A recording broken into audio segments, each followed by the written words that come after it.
اور ہمارے اندر کرنے کی قوت طاقت پیدا ہوتی ہے۔ جو لوگ رات کی نماز پڑھتے ہیں دن کو قوی رہتے ہیں، اور جو رات کی نماز نہیں پڑھ پاتے تو پھر آپ دیکھ لیجئے دن بھی ان کا تھکا دینے والا ہی ہوتا ہے۔ 2 آیتیں آگے بڑھتے ہیں جس میں کافرین و منکرین کے انکار کی بنیادی وجہ بتائی ہے، وہ یہ ہے کہ دراصل یہ لوگ جلدی حاصل ہو جانے والی چیز سے محبت کرتے ہیں۔ اِنَّ هَؤُلَاءِ يُحِبُّونَ الْعَاجِلَةَ وَيَذَرُونَ وَرَاءَهُمْ يَوْمًا ثَقِيلًا، یہ لوگ تو جلدی حاصل ہو جانے والی چیز دنیا سے محبت رکھتے ہیں اور آگے جو بھاری دن آنے والا ہے اسے نظر انداز کر دیتے ہیں۔ یعنی کفار قریش جن کے اخلاق، مسئلہ یہ تھا کہ ہر چیز ان کو نظر آ رہی تھی، وہ کہتے تھے کہ آخرت میں کیا ملنا ہے، دنیا تو ابھی مل جائے گی، ابھی انعامات مل جائیں گے۔ ان کو اپنا مقام، اپنا مرتبہ، اپنی حیثیت، اپنی شان، اس کو وہ چھوڑنا نہیں چاہتے تھے، اور اصل میں یہی وجہ تھی۔ آخرت کا انہیں پتہ تھا لیکن ان کو یقین نہیں آتا تھا کہ آخرت تک ہم زندہ رہ پائیں گے کہ نہیں رہ پائیں گے، ہماری ہڈیوں کو جمع کر پائے گا کوئی نہیں کر پائے گا، اور پتہ نہیں ایسا ہوگا کہ نہیں ہوگا، اور اگر ہوگا بھی تو جب ہوگی یہ انسانی فطرتیں دیکھی جائے گی۔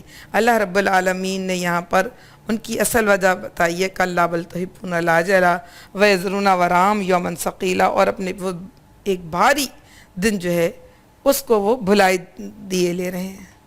پھر اس کے بعد اللہ رب العالمین بات کو آگے بڑھاتا ہے۔ یہ ہمارا اگلا پیراگراف ہے کہ شاکرین اور کافرین کا انجام بھی مختلف ہوگا۔ جب دونوں کے رویے مختلف ہیں، ایک جلدی حاصل ہو جانے والی چیز سے بات کر رہا ہے اور ایک آخرت کی تیاری کر رہا ہے، جب ان کے کام مختلف ہیں، ان کے رویے مختلف ہیں، ان کے راستے مختلف ہیں، تو اللہ رب العالمین یہ بتا رہا ہے کہ ان کا انجام بھی مختلف ہوگا۔ اِنَّ هَٰذِهِ تَذْکِرَةٌ فَمَن شَاءَ اتَّخَذَ إِلَىٰ رَبِّهِ سَبِیلًا، یہ ایک نصیحت ہے، اب جس کا جی چاہے اپنے رب کی طرف جانے کا راستہ اختیار کر لے۔ دونوں راستے، جیسے میں نے ٹرین کی مثال دی تھی ابھی تھوڑی دیر پہلے، دونوں راستے موجود ہیں۔ اگر پشاور جانا ہے تو پشاور والی ٹرین میں بیٹھو، اور اگر بلوچستان جانا ہے تو بلوچستان والی ٹرین میں بیٹھو۔ اگر اللہ کی جنت کی طرف جانا ہے تو جنت والے راستے میں بیٹھو، اور نہیں جانا تو تم جو دل چاہے کرو۔ اللہ کے نبی صلی اللہ علیہ وسلم کی حدیث ہے کہ اللہ رب العالمین نے جب جنت بنائی اور جب جہنم بنائی تو دونوں جگہ کی سیر کرائی جبرائیل امین علیہ السلام کو۔ جبرائیل امین علیہ السلام کہنے لگے، یا اللہ اتنی خوبصورت جنت، اتنی حسین جنت، اس میں کون ہے جو نہیں آئے گا؟ کہا میں نے اس جنت کو مشقتوں سے، آزمائشوں سے اور پریشانیوں سے ڈھانک دیا ہے۔ کہا اے اللہ پھر تو کوئی بہت ہی تیرا چاہنے والا ہوگا تو پھر آئے گا۔ پھر جب جہنم دکھائی تو کہا اے اللہ اتنی ہلاک جہنم، بھلا کون ہے جو اس میں آئے گا یا آنا پسند کرے گا؟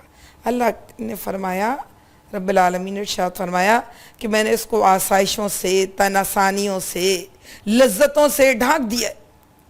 تو جبرائیل امین علیہ السلام نے کہا اے اللہ پھر تو جو کوئی بہت ہی عقل مند ہوگا جو اس سے بچ سکے گا۔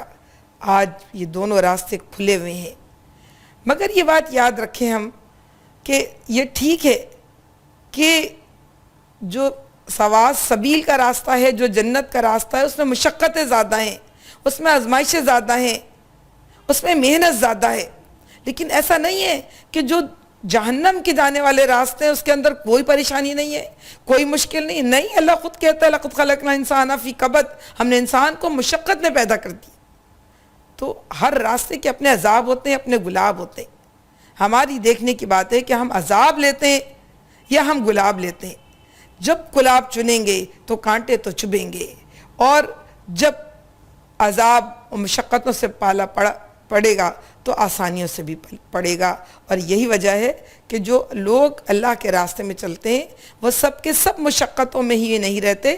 ہاں کچھ مشقتیں اللہ نے ضرور ان کے حصے میں رکھی ہیں، کیوں؟ اس لیے کہ اللہ نے دنیا کو امتحان کا بنایا ہے۔ وَمَا تَشَاءُونَ إِلَّا إِن شَاءَ اللَّهُ إِنَّ اللَّهَ كَانَ عَلِيمًا حَكِيمًا، اور تمہارے چاہنے سے کچھ نہیں ہوتا جب تک کہ اللہ نہ چاہے، یقین اللہ بڑا علیم اور حکیم ہے۔ یعنی ایک قانون ہے، کوئی انسان کچھ بھی چاہ لے نہیں ہو سکتا جب تک کہ اللہ نہ چاہے۔ ہم کھانا نہیں کھا سکتے جب تک کہ اللہ چاہے نہ کہ ہم کھانا کھائیں، اور کوئی صبر نہیں کر سکتا جب تک کہ اللہ خود نہ چاہے کہ صبر کر لے۔ حضرت ایوب علیہ السلام کے بارے میں لکھا ہوا ایک روایت میں آتا ہے ان کی اپنی کتابوں میں کہ انہوں نے کہا شکر ہے اللہ کا کہ بہت میں نے صبر کر لیا، مجھ پر اتنی بیماری پڑی تو بادلوں کا ایک ٹکڑا ہی ان کے پاس سے کہتا ہوا گزر گیا، اگر اللہ توفیق نہ دیتے تو تم کیسے صبر کرتے۔ بات یہ ہے کہ اللہ کے چاہے بغیر کچھ نہیں ہو سکتا، تو اللہ چاہتا کیا ہے؟ کیا اللہ نہیں چاہتا اس لیے بابری مسجد شہید ہو گئی؟ کیا اللہ نہیں چاہتا اس لیے اسلام بنگلہ دیش کے اندر لوگ پھانسی چڑھائے جا رہے ہیں؟ کیا اللہ نہیں چاہتا اس لیے اراکان میں مسلمان مارے جا رہے ہیں؟ نہیں، بات یہ اللہ کا ایک ضابطہ ہے، یہ قانون قدرت ہے۔ اللہ ہر ظالم کو بتا رہا ہے، اللہ دنیا میں رہنے والے ہر جابر کو یہ بتا رہا ہے کہ تم کو جبر کرنے کی سہولت اللہ کی طرف سے میسر ہے۔ ہاں، راستہ طریقہ قانون یہ ہے کہ جو کرنا چاہتا ہے اس کو اللہ اس راستے میں سہولت دے دیتا ہے۔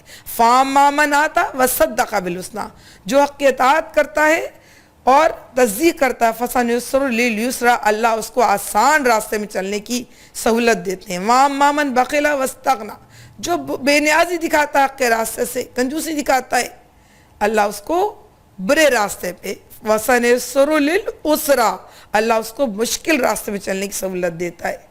آپ دیکھیں جس کو حدیث سے اس طرح ثابت ہے کہ اللہ کے نبی صلی اللہ علیہ وسلم نے فرمایا کہ جو شخص برائی کرتا ہے اس کے دل پہ ایک سیاہ دھبا پیدا ہوتا ہے، دوسری کرتا ہے دوسری، تیسری کرتا ہے تیسری، رو کے اللہ سے معافی مانگ لے دھبا چھوٹ جائے گا، نہیں کرے گا تو پورا دل سے ہو جائے گا، جس کا دل سے ہو جائے گا اللہ اس کو نیکی کی توفیق نہیں دے۔ یہ بات نہیں ہے کہ اللہ تمہیں نیکی کی توفیق نہیں دے رہا، بلکہ بات یہ ہے کہ تمہاری مسلسل ہٹ دھرمیوں سے اللہ نے تم سے نیکی کرنے کی توفیق چھین لی ہے۔ کوئی شخص گناہ کرتا ہے، شرمندہ رہتا ہے، اللہ اس کو نیکی کا موقع دیتا ہے۔ یہ سوچنا چاہیے کہ جس کا دل سیاہ ہو جائے اس پر وَإِن تَدْعُوا إِلَى الْهُدَىٰ فَلَن يَهْتَدُوا إِذَا أَبَدًا، اللہ رب العالمین ہمیں اس ہٹ درمی سے بچا لے جب اللہ کی ناراضگی ہمارے حصے میں آئے۔ وَمَا تَشَاءُونَ إِلَّا إِن شَاءَ اللَّهُ إِنَّ اللَّهَ كَانَ عَلِيمًا حَكِيمًا۔ ایک چاہنے سے مراد یہ بھی ہو سکتی ہے کہ اللہ کے نبی صلی اللہ علیہ وسلم چاہتے تھے نا کہ سب ایمان لے آئیں، فَلَعَلَّكَ بَاخِعٌ نَفْسَكَ عَلَىٰ آثَارِهِمْ، تم اپنی جان کھو دو گے؟ فَيُدْخِلُ مَن يَشَاءُ فِي رَحْمَتِهِ، اللہ جس کو چاہتا ہے اس کو اپنی رحمت میں داخل کر لیتا ہے۔ اور اللہ کا قانون ہے، اللہ کسی بھی نیکی کو ضائع نہیں کرتا، اللہ سب سے بڑا قدردان ہے۔ اللہ کہتا ہے مجھ سے مانگ کے دیکھ، میں اکرام کی انتہا نہ کر دوں تو پھر کہنا، میری طرف بڑھ کر دیکھ میں تھام نہ لوں تو پھر کہنا، میری طرف آ کے دیکھ گلے نہ لگا لوں تو پھر کہنا۔ تو اللہ رب العالمین سے مانگنا چاہیے۔ جب تک ہم اللہ سے توفیق نہ چاہیں گے تو صرف ہمارے کہنے سے، اللہ حضرت علی رضی اللہ تعالیٰ عنہ کہتے ہیں میں نے اللہ کو اپنے ارادوں کے ٹوٹنے سے جانا۔ اسی لیے بار بار سورہ کہف میں یہ بات ہے نا کہ تم کچھ نہیں کر سکتے الا انشاءاللہ، جب تک کہ یہ نہ کہو کہ اللہ چاہے، کیا میں کل یہ کام ضرور کروں گا، الا انشاءاللہ، اللہ یہ کہ اللہ نہ چاہے۔ تو بات یہ کہ ہم کہہ دیں میں کل نیکی کر لوں گی، میں دنیا میں ساری نیکی کام پھیلا لوں گی، اب میں کوئی گناہ نہیں کروں گی، نہیں ہو سکتا جب تک کہ اللہ کی مدد ہمیں نہ ملے۔ لیکن سچی بات یہ ہے، اسی لیے مومن اپنا کوئی کام بغیر اللہ کی مدد کے آگے نہیں لے جاتا، کر نہیں سکتا، کرنا بھی نہیں چاہیے، اور ہمارے جملوں میں بھی ایسی کوئی بات نہیں آنی چاہیے۔ لیکن بات یہ ہے کہ ہم نے تو انشاءاللہ کا لفظ جو ہے اس کے لیے چن لیا ہے کہ جب ہمیں کام کرنا ہوتا تو کہتے ہیں ہاں میں ضرور کروں گی، ضرور آؤں گی۔ جب کام نہیں کرنا ہوتا یا ذرا کچھ کنفیوز ہوتا ہے تو کہتے ہیں انشاءاللہ، اس کا مطلب ہے دیکھا جائے گا، ہو سکتا ہے کر لیں، ہو سکتا نہیں۔ ہمیں انشاءاللہ پورے یقین کے بعد بولنا چاہیے، کیونکہ اللہ نہ کرے میں زندہ نہ رہوں، اللہ نہ کرے حالات موافق نہ رہیں، اور اللہ نہ کرے میرے اندر سے اس کا کشش ختم ہو جائے کسی بھی نیکی کی۔ تو اللہ رب العالمین مجھے اور آپ کو بچائے، اور انشاءاللہ یعنی اللہ کی مدد کو تلاش کرنا چاہیے۔ یہ بھی ضرور چلتے چلتے لطیفہ بھی سنا دوں، انشاءاللہ وقت پہ ہی کہنا چاہیے، بعد میں کہنے کا کوئی فائدہ نہیں ہوتا۔ اور وہ قصہ ہے کہ وہ ایک صاحب تھے، جا رہے تھے، دو گاؤں میں ہی رہنے والے تھے، ایک دینو تھے، کرم دین تھے، تو کرم دین نے دینو سے پوچھا کہ تم کہاں جا رہے دینو بھائی؟ دینو بھائی کہنے لگے میں تو گائے خریدنے جا رہا ہوں، لے کر آؤں گا، شام کو ملیں گے تو دیکھنا میں گائے لے کر آؤں گا۔ تو اس نے کہا کہ انشاءاللہ کہو۔ کہنے لگے انشاءاللہ کس بات کا؟ پیسے میری جیب میں، سودا میں طے کر کے آیا ہوں، بس جاؤں گا گائے لے آؤں گا۔ تو کہنے لگے اچھا، دونوں اپنے اپنے راستے چلے گئے۔ وہ دینو صاحب گئے تو دریا کے اس پار جہاں سے سودا، دریا کے پاس آ کے ان کو خیال آیا کہ گرمی بہت ہے، ابھی تو ٹائم ہے تھوڑا، میں نہا لیتا ہوں۔ انہوں نے کرتا اٹھایا، آگے پیچھے بالکل سناٹا، نہانے پتہ نہیں کون آیا، ان کے پیسے نکال لے گیا۔ بہت دیر ڈھونڈا، بہت کچھ کیا، انتظار کرتے کرتے واپس آئے، شام کو خالی منہ لٹکائے چلے آ رہے تھے۔ کرم دین پھر مل گئے، کہنے لگے کیوں دینو تم تو کہہ رہے تھے کہ میں گائے لینے جا رہا ہوں، کیا ہوا؟ کہنے لگے میں جا تو رہا تھا گائے لینے، مگر انشاءاللہ مجھے گرمی لگنے لگی، میں نے سوچا نہا لینا چاہیے انشاءاللہ، تو پھر انشاءاللہ میں نے نہا لیا، لیکن انشاءاللہ جب میں نہا کے نکلا تو میرے قمیض میں پیسے نہیں تھے، پھر انشاءاللہ میں نے بڑھ ڈھونڈا لیکن وہ پیسے نہیں ملے انشاءاللہ۔ تو وہ کرم دین کہنے لگا بھائی انشاءاللہ ایک کافی تھا، مگر اس وقت جب تم جا رہے تھے، اس وقت کے سارے انشاءاللہ بالکل بیکار ہیں۔ تو ہم اللہ کی مدد اس وقت مانگیں جب کام کرنے جا رہے ہیں، جب نقصان ہو جائے تو یقول یا لیتنی لم اشرک بربی احدا، کاش میں اللہ کا شکر ادا کرتا۔ تو جب چھن جاتی ہے نعمت، جب ضرور ہم اللہ کو یاد کرتے ہیں۔ اللہ یہ کہہ رہا ہے اے محمد صلی اللہ علیہ وسلم تم نہیں داخل کر سکتے لوگوں کو، ہم جس کو چاہیں۔ دیکھیں ابو لہب ان کے چچا تھے، ابو طالب ان کے چچا تھے، اور بہت سارے لوگ تھے جن کے لیے بڑی کوششیں کی اللہ کے نبی صلی اللہ علیہ وسلم نے۔ ابو طالب کو تو کہتے رہے کہ میرے کان میں کہہ دیں چچا، بس کلمہ کہہ دیں، باقی بات چھوڑ دیں، لیکن نہیں ہوا۔ اور وہیں اسی وقت حبشہ سے ایک قافلہ آیا 20 لوگوں کا، اور کعبے میں جا کے اللہ کے نبی صلی اللہ علیہ وسلم سے ملا، اور اسی وقت کلام سن کر ایمان لے آئے۔ اور ابو جہل نے ان کو بڑا لتاڑا کہ تم کو تو تمہاری قوم نے تحقیق کے لیے بھیجا تھا، تم اتنے کمزور نکلے، مگر انہوں نے کہا تمہیں سلام ہو۔ اور ان کے وہ سنتے جاتے تھے قرآن اور روتے جاتے تھے، 20 یا 30 لوگ تھے، وہ سب کے سب ایمان لے آئے تھے۔ تو اللہ جس کو چاہتا ہے وہ ایمان لے آتا ہے، اس لیے اللہ سے توفیق مانگنی چاہیے، اللہ سے مدد مانگنی چاہیے، اور اللہ کی مدد اور توفیق ہی ہے جو ہم سے وہ سارے کام کروائے گی جو کام ہم کرنا چاہتے ہیں۔ اللہ جب چاہے وَمَن يَتَّقِ اللَّهَ يَجْعَل لَّهُ مَخْرَجًا وَيَرْزُقْهُ مِنْ حَيْثُ لَا يَحْتَسِبُ، اللہ جب جس کی مدد کرے گا وہ وہاں سے کرے گا جہاں سے اس کے گمان میں بھی نہیں ہوگا۔ ہم سورہ دہر پوری کر چکے ہیں، آخر میں تھوڑی سی بات کہ ہمیں دیکھ لینا چاہیے کہ اس صورت میں کیا تھا۔ اس میں بنیادی عقائد بتائے گئے تھے اور ان تصورات کا مختصر تعارف بتایا گیا تھا۔ اس کے اندر اس صورت میں جتنے قابل قدر اخلاقی اور صاف ہیں اور نیک اعمال ہیں ان کے بارے میں بتایا گیا ہے، اور جتنے ناپسندیدہ اعمال اور اخلاق ہیں اللہ کی نظر میں وہ بھی بتائے گئے ہیں۔ اور اللہ نے اس میں بتایا ہے کہ اس کے نازل کرنے والے ہم ہیں، اس لیے اس کی حفاظت بھی ہماری ہے، اور اس کی جو اطاعت کرے گا اجر بھی ہماری طرف سے۔ پھر نصیحت جو ہے سب سے بڑی اہل ایمان کو کہ صبر کے ساتھ اپنے فریضہ انجام دیتے چلے جاؤ، دنیاوی انجام سے بے پرواہ ہو کے، اور تم کو اس کام میں مدد جو ملے گی وہ ذکر اللہ سے ملے گی۔ ذکر اللہ میں نماز بھی شامل ہے، ذکر اللہ میں تہجد بھی شامل ہے، اور ذکر اللہ میں وہ دوسرے اذکار بھی شامل ہے، اور ذکر اللہ میں اللہ رب العالمین کی دعوت، اللہ رب العالمین کے قرآن کی دعوت کو دوسروں تک پہنچانا بھی شامل ہے۔ نمازیں پڑھو، راتیں اللہ کی عبادت میں گزارو، تو یقیناً اللہ رب العالمین ہم سے ضرور راضی ہوگا، اور جس سے اللہ راضی ہو جائے اس کو دنیا کی کوئی طاقت نقصان نہیں پہنچا سکتی۔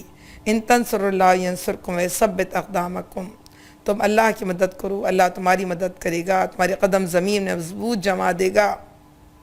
اور جو اللہ پہ بھروسہ کرتا ہے ینصرکم اللہ فلا غالب لکم، اللہ تمہاری مدد پر آمادہ ہو جائے تو کون تم پر غالب آ سکتا؟ وَمَن یغزلکم من ذا الذی ینصرہ، اور اللہ تم پر سے اپنی مدد کا ہاتھ کھینچ لے تو کون تمہاری مدد کرے گا؟